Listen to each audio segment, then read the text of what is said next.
If your small business was left behind in the initial round of funding from the CARES Act, you may have another shot. Today, the Small Business Administration's emergency coronavirus lending program reopened. But as our Kayla Gaskins reports, getting your hands on the money can be tough.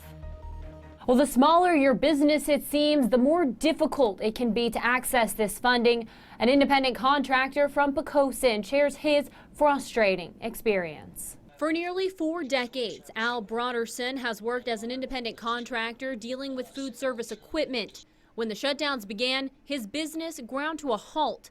To help individuals like Broderson get through this pandemic, the federal government set aside hundreds of billions in funding for small business loans.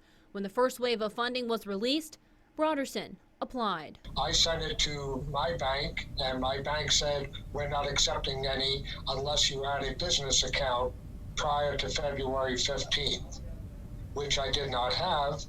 I just had regular savings accounts and checking accounts. What am I supposed to do? I didn't have a business account. No one told me I needed one. I have a business license. Broderson isn't alone. Many larger banks reportedly won't process applications unless you already have a business account with them. A practice Broderson says favors larger businesses. It's just not fair to the small business person.